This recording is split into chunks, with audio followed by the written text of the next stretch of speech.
Awesome. All right. It'll be Philippians 2, verse 12. Therefore, my beloved, as you have always obeyed, not as in my presence only, but now much more in my absence, work out your own salvation with fear and trembling. For it is God who works in you both to will and to do for his pleasure. Do all things without complaining and disputing, that you may become blameless and harmless children of God, without fault, in the midst of a crooked and perverse generation, among whom you shine as lights in the world, holding fast the word of life, so that I may rejoice in the day of Christ, that I have not run in vain or labored in vain. Yes, if I am being poured out as a drink offering on the sacrifice and service of your faith, I am glad and rejoice with you all. For the same reason, you also be glad and rejoice with me. This is the word of the Lord. Welcome up, Pastor Ricky.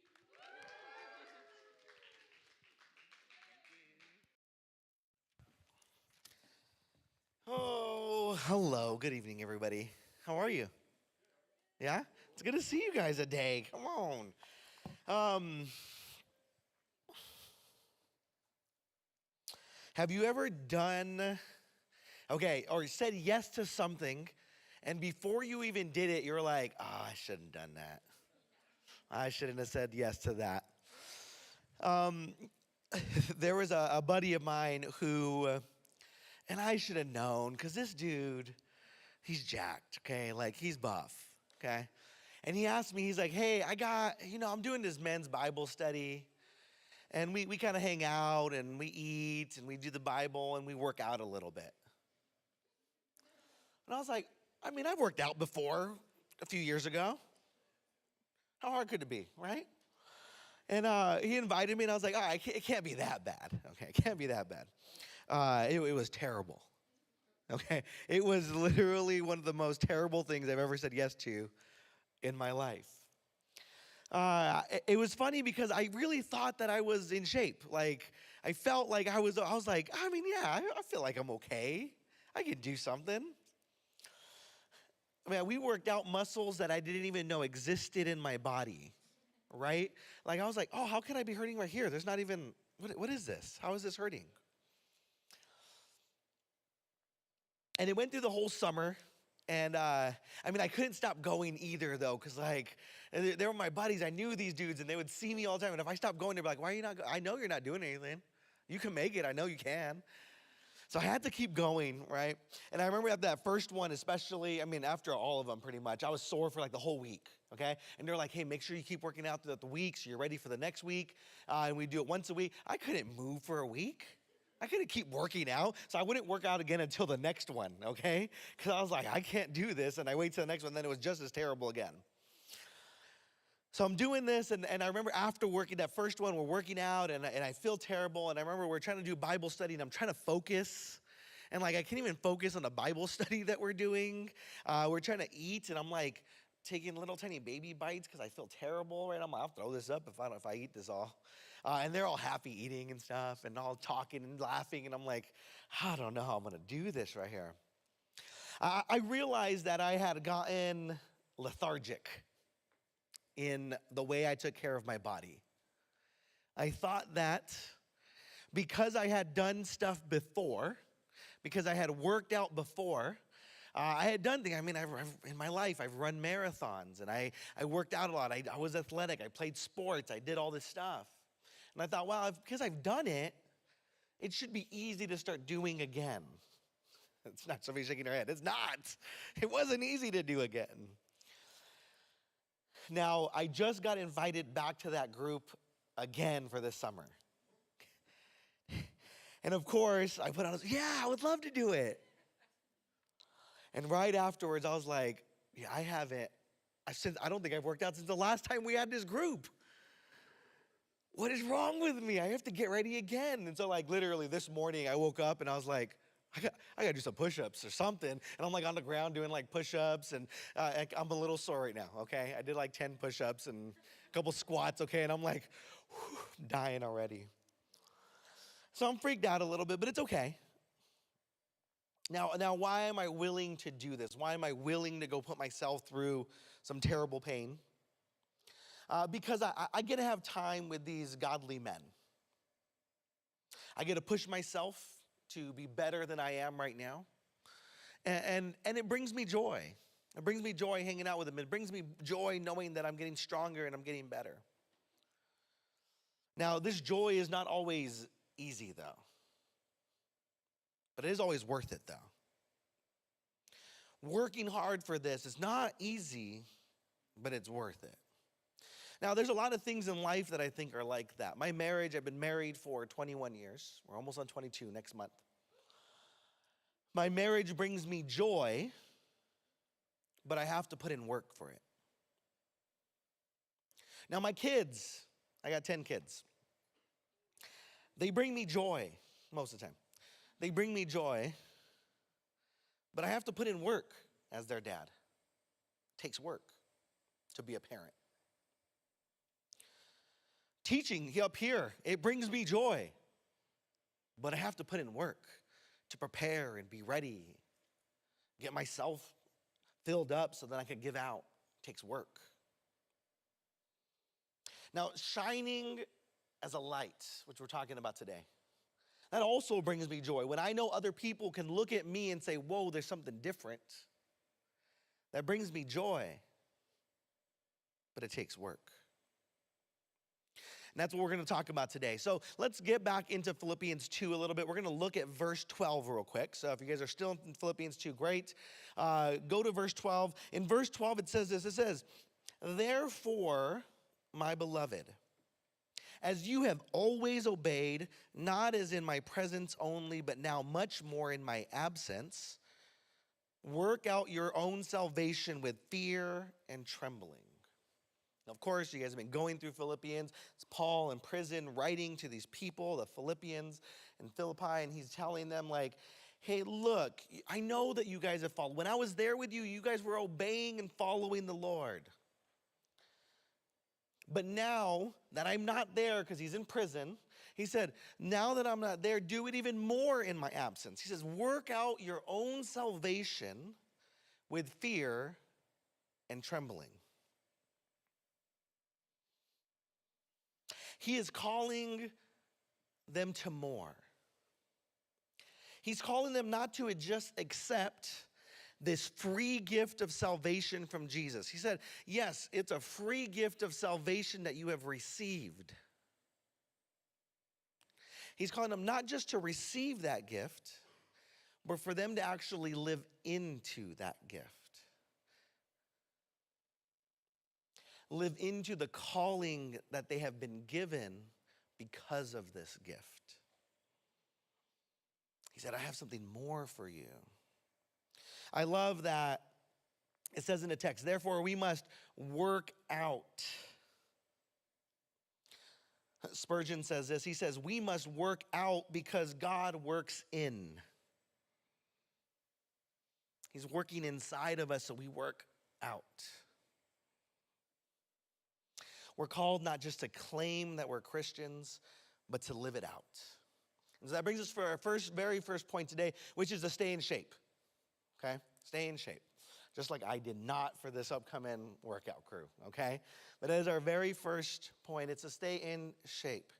Now, to be clear real quick, though, before we go on, Paul's not telling us to live like this works-based life. Like you have to just do things for the sake of doing things. You're not doing things just to make yourself feel better. You're not doing things so you can keep your salvation. You're not doing things because you have to do them because God won't like you or love you anymore unless you do things. He's not saying that. But it does remind me in James 2. In James 2 it says, show me your faith without your works, and I will show you my faith by my works. Because of our faith, we will have works. So we have to work out our own salvation. We have to say, yes, I get it. It's a free gift, but what are we going to do with this gift? What do we do with it? This is a work. Yes, we're saved. It was a free gift of salvation. Thank you, Lord.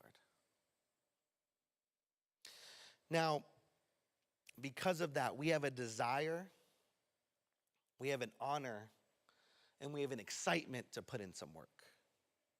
We want to live into this gift.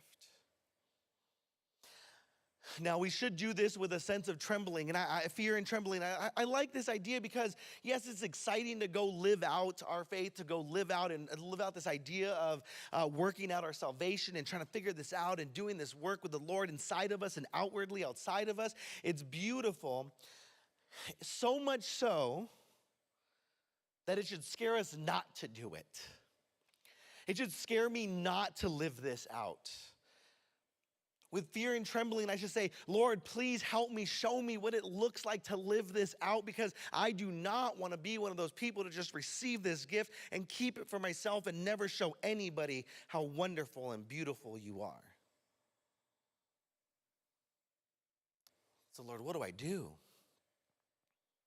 Verse 13 says this. It says, for it is God who works in you both to will and to do for his good pleasure. For it is God who works in you both to will and to do for his good pleasure. Because of God's work in us, we are driven to more. We have a higher expectation of not just because of who we are, but because of what we want to give back to the Lord. The things that we're doing, the things that we're working out, the way that we're living out our faith is because it's for God's good pleasure. It's not for mine. It's not for me. It's not for just so I can boast. It's because God takes pleasure in seeing us be able to work out our faith and live it out. As we follow Lord, we want to give more. We want to love more. We want to care more. Now, in those places that you don't want to do that, though, in those places that you don't want to give more, this is where he's calling you to work out. Paul's saying we need to work that out then. There's a story in Matthew 25. And it's this idea that these guys come to their master and their master give them these talents. Okay, he's probably heard this story. And he gives different amounts of talents to each of these guys, okay? And he says, here, hold on to these while I'm gone. These are for you to take care of. So he gives each of these guys these talents, and each of them do something different with them. But at the very end of the story, there's the last guy that he received only one talent, but he still received a talent. And he said here, and then in verse 24 of Matthew 25, it says, when you have received the one talent, the one that received the one talent and came, he said, Lord, I knew you to be a hard man, reaping where you have not sown and gathering where you have not scattered seed. And I was afraid and went and hid your talent in the ground. Look, there, you can have what is yours. And he gives him his one talent back. But his Lord answered and said to him, you wicked and lazy servant. You know that I reap where I have not sown and gather where I have not scattered seed. So you ought to have deposited my money with the bankers. And on my coming, I would have received back my own with interest. So take the talent from him and give it to the one who has 10 talents. For everyone who has, more will be given, and he will have abundance. But for him who does not have, even what he has will be taken away. And cast the unprofitable servant into the outer darkness. There will be weeping and gnashing of teeth.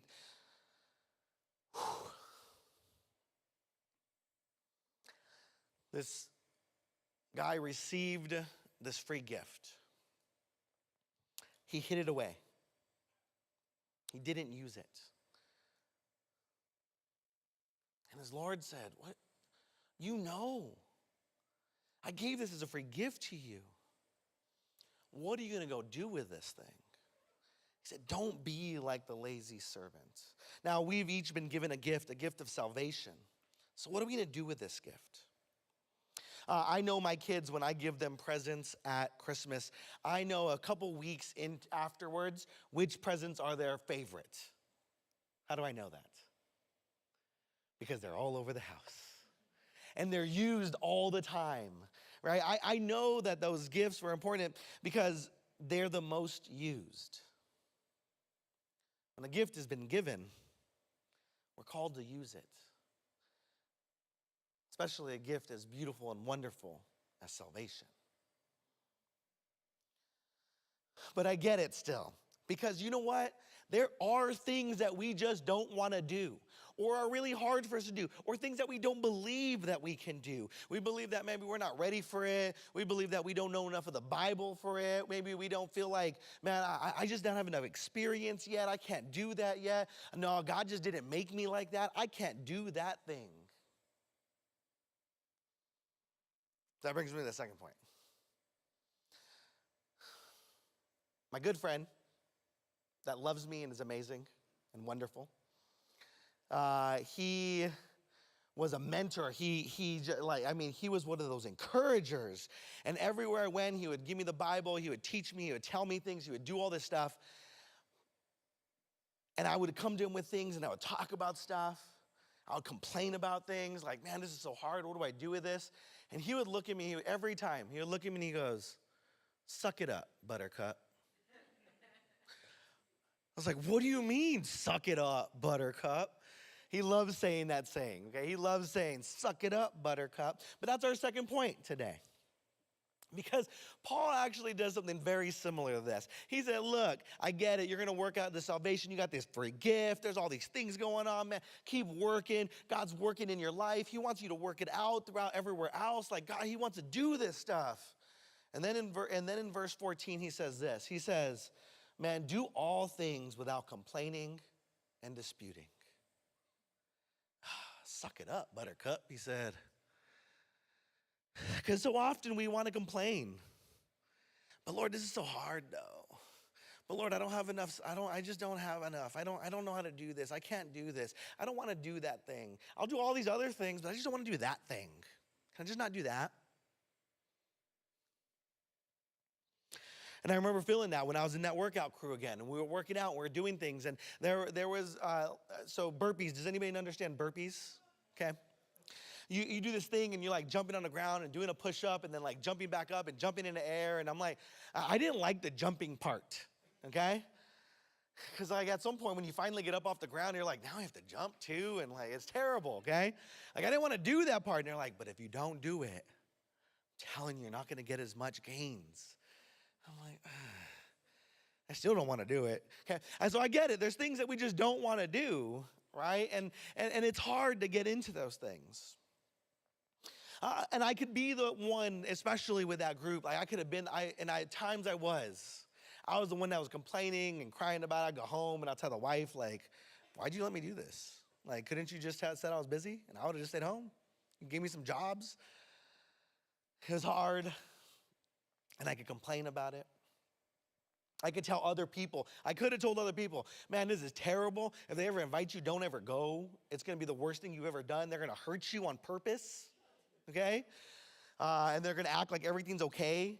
You're going to feel like you're going to die every time, probably throw up a few times. It's going to be terrible, okay? I could have done that because a lot of those things were true, okay? And I might have done some of those things, okay? Or all of them, okay. But that's not really what I wanted people to know or understand about that time that I was spending with these men in this Bible study. What I wanted people to see was that there was a beauty in these godly men coming together to get into the Word of God, sharing a meal, and yes, working out with excellence. They were working on their bodies and their minds and their spirits. It was wonderful. I would want people to know like how great it was to begin to feel just after a few weeks of strength in my body and my mind and my spirit that was happening, because it was. I want people to know the joy and growth that came with the pain and the trials. But others would never know that unless I communicated, if I portrayed a sense of joy and excitement that came with that pain. I had to avoid the complaints and the disputes because others only would hear that if that's what I communicated about how terrible it was. Now, the work that we put into working out our salvation will not, and it really shouldn't, be easy. If I want to work out, but I only get to the point right before it hurts, right? And I'll say I maybe have done that a couple times. Okay, I'll go to the gym. I'm like, that's enough. All right, we're good. If I did that every time, though, I would never get stronger. I would never grow. I would never get better. If I always only worked out right to the point, right before it hurts, and then just said, well, I'm done. I don't want to do that no more. Now, Jesus is going to call us to work out muscles that we might not like. We have to choose willingly to step into these places and say, I'm choosing to work this out with you, Lord. I'm choosing to stay fit in my faith. I'm choosing to suck it up at times, even though it's hard, Lord. I'm choosing to be here. It's going to be painful. I'm going to get sore even in my spirit and my mind because I've allowed things in my walk with the Lord to atrophy, to grow stale. Now we need the right mindset heading into as we work out our faith. We have to get this idea like, why do we want to grow in this way? And Paul was telling us, because it brings him his good pleasure.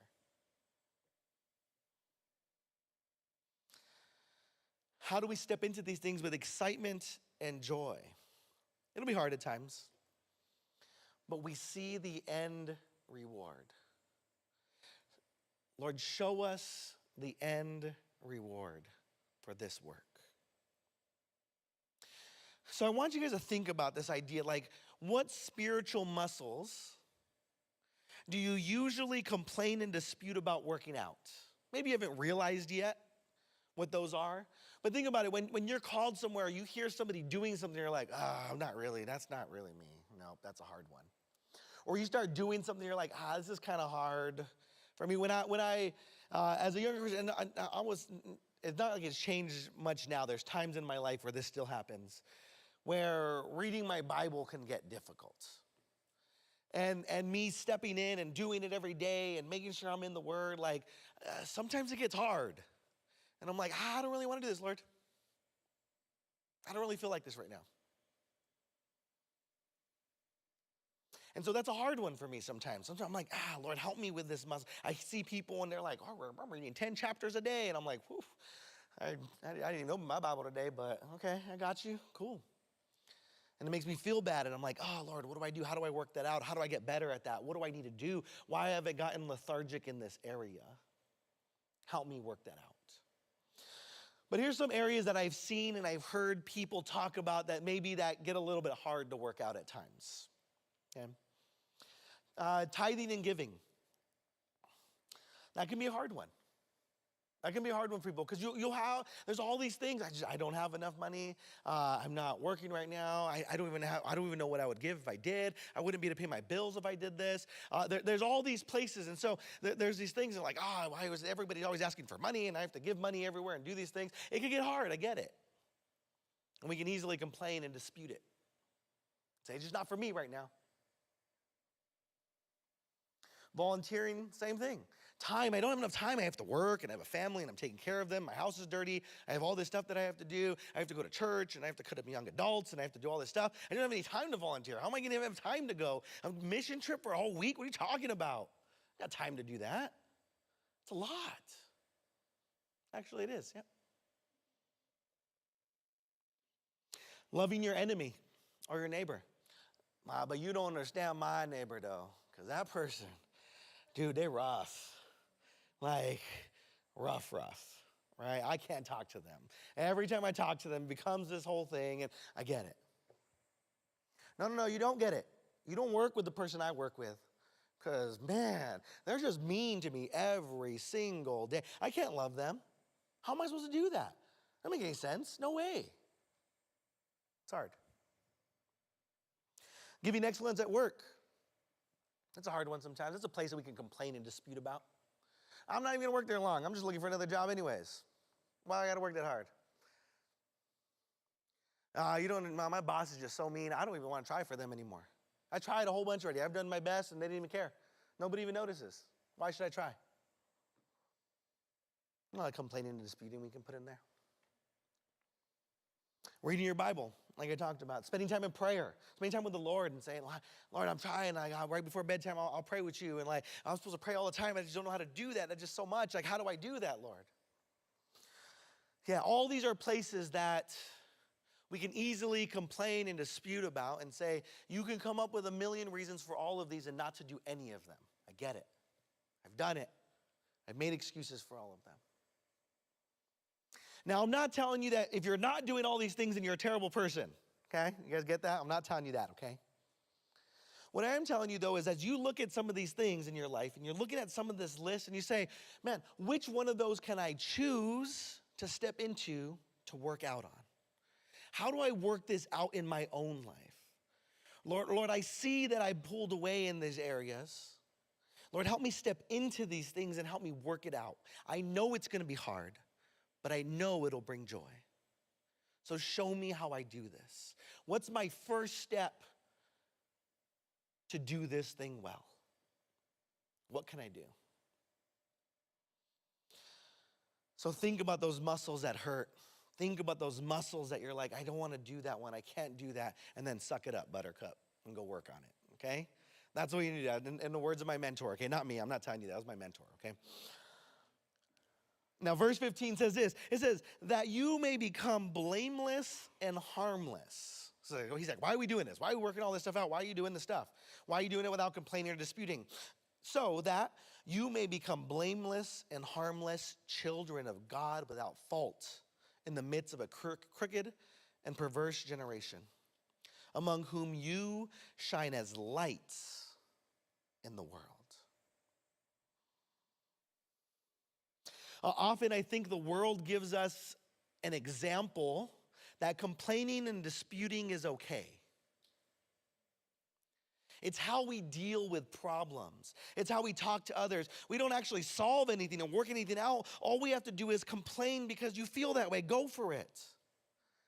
Fight. It's okay. Voice your opinion. It's okay. It doesn't matter what's doing to other people. It doesn't matter what's going. Just let out the anger. Let out your stuff. It doesn't matter. Just let it out.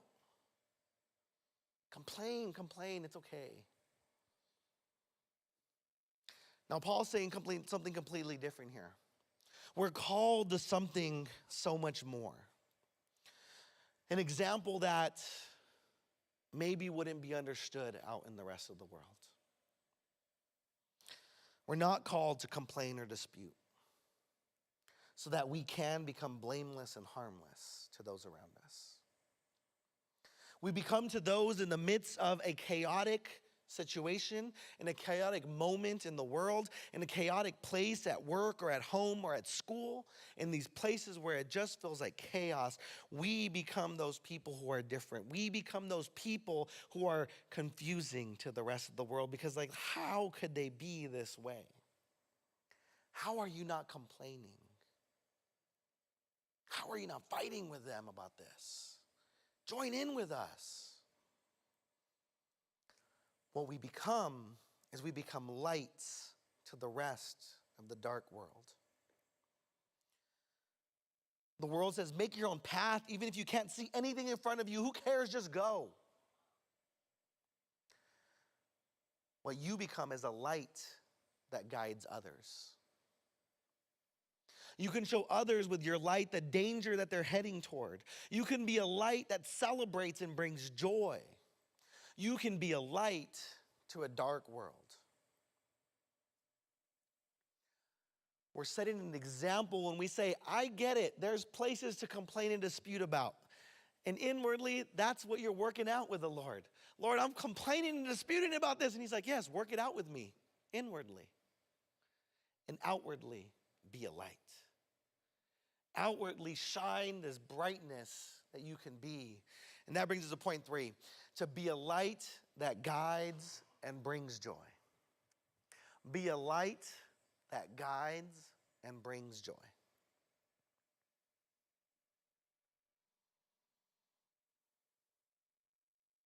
We want to be those that people look to and say, I want to follow that. I see all the pain, I see all the struggles, I see all the things they're going through, but yet they're a light. How is that happening? It doesn't make sense to me. I want to follow that. It's a way we can do this. In verse 16, it says, by holding fast the word of life, so that I may rejoice in the day of Christ, that I have not run in vain or labored in vain. While we're working out our faith, while we're working out our salvation, we're working to stay in shape, even in those places that we don't want to do anything. This inward change is happening in us. And it's to the good pleasure of our Lord and Savior, which is beautiful. But the inner work, again, is not the only thing happening. Your inward change leads others to experience the light of the Lord through you. This inward working out that you're doing leads others to look at you and say, whoa, that's different. What's happening in their life? You naturally become a light that shines to those around you. And these lights are not just for us. These lights are to be a light in this world for those who do not have light. Those who need light, and those who are searching in the dark for something different. For those searching for safety, for peace, and for joy. Because they look, I chose joy. And look what it's doing in my life. Come choose joy alongside me. Now, we're meant to be in dark places, though, to bring those lights. Because we need to bring that light to those that need it the most. It's awesome that as believers, we could come to a place like this. We could come to a church. We could illuminate the night together. Look at this. Look at this light that's shining off of this place. It's beautiful. But if you don't take your light to the rest of the world, what good is your light? Your light is meant to go to the dark and shine brightly to guide others to joy.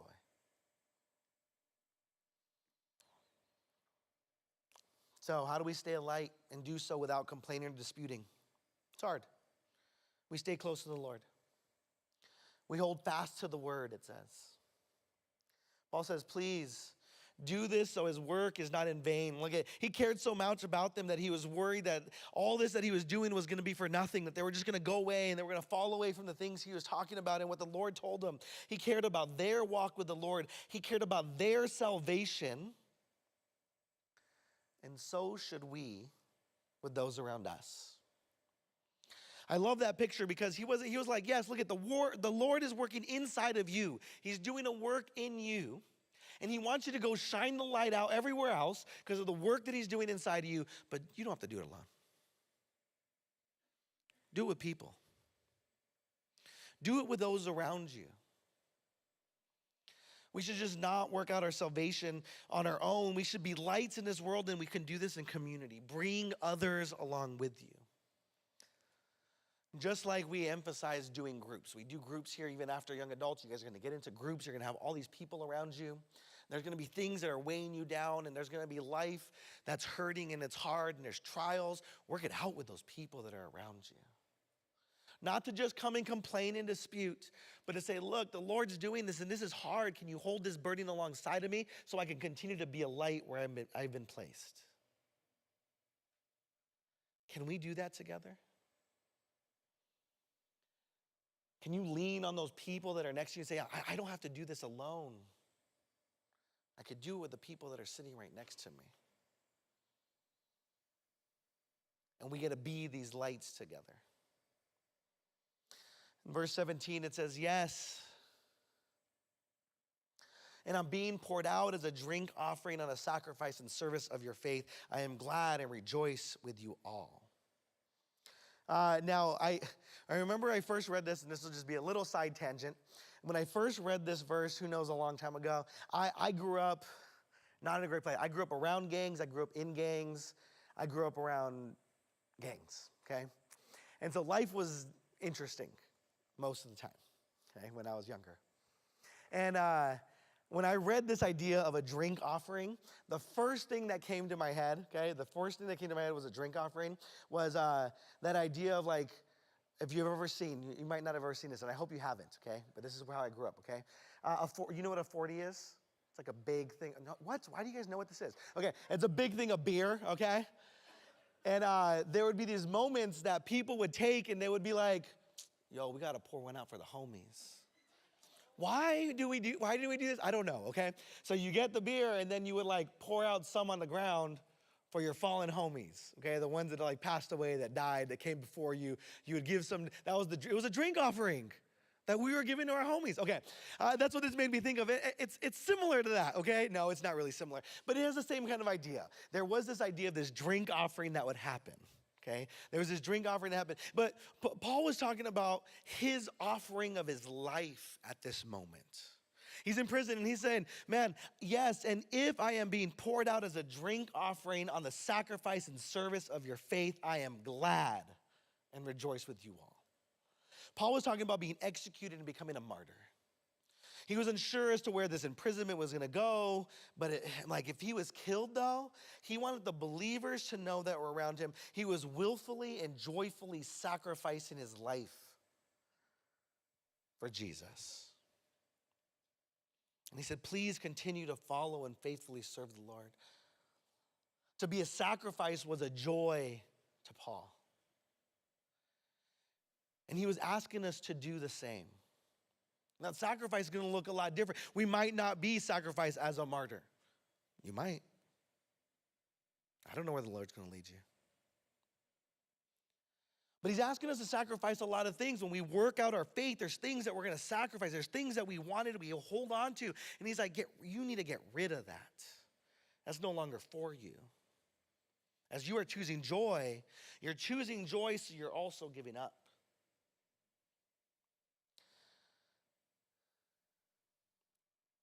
We're going to take this time. We're going to work out our sacrifice. We're going to follow without complaining or disputing. We're going to be a light to this dark world, and we're going to do it with joy. It's a beautiful and wonderful opportunity that we get. At the very end, he says, for the same reason, you also be glad and rejoice with me. At the end of the day, Paul is just talking about joy, about being obedient into joy, stepping into this wonderful thing that he's offered us. Look, I have joy for you, he says. And we get to choose it and take it. It's not a joy that's based on a situation we're in. It's not based on how much money we have, how our health is, how good our lives are in this moment. The job that I have, the family that I have, the things that are going on in my life has nothing to do with any of those things. It's a joy that's based in Jesus. I was sitting around a table. My oldest son just got home from college, and we were talking about making money, okay? Making just like people that made money. There's people that make a lot of money, people that don't make any money. There's poverty in the world, and there's all the in-betweens, right? There's the no money at all, and then there's our billionaires, trillionaires in the world. And you look at it and you say, okay, there's all the things, and I'm like, wow, if the Lord let me have a few $1 million, I wouldn't be mad. Like, it'd be all right. But this idea, though, that how then, in the midst of that, no matter where you are in the spectrum of where you're making money, happiness changes, I think, in the midst of there. But true joy, though, a joy to say, man, it doesn't matter what situation I'm in, I can have joy right now. No matter what God is bringing into my life, no matter what attacks are in my life, no matter what trials I'm going through, no matter what things I'm going through, I can choose joy. Because I have Jesus. And we get to let others see that joy in us. We get to let others come into this joy that they see exuding from us as this light. And so as we're leaving here today, the call is to be lights, right? Shine as a light in this dark world. What do you need to work on inwardly so your light is even brighter? What do you need to work on with the Lord inside of you, your own salvation? What are you working on that allows your light to shine so brightly that people can't miss it, that they're enticed to it like a bug. I need some of that. Be a light that shines in all the dark places that you guys get to be a part of. Let me pray for you guys. Lord, thank you. Thank you for this opportunity that we can just come and see, Lord, what you have for us. Lord, there's places in our lives that are hard. There's situations that I know people are coming out of and back into that makes it hard to see joy. So Lord, today I pray that we can choose joy today. We can choose joy to step into. And that, Lord, through those workings that you're going to do in our life, no matter how hard they are, help us to shine brightly to those that are around us, at school, at work, at home, right here in young adults. And Lord, I pray that as we break up into groups right now and everybody's going to be getting together and talking about different ideas and thoughts and things and complaints and disputes and all this stuff, Lord, I pray that we strengthen each other, we build each other up, and we help the lights that we have as we walk out of here, they're going to come brighter. They're going to shine brighter than they ever have. So Lord, we love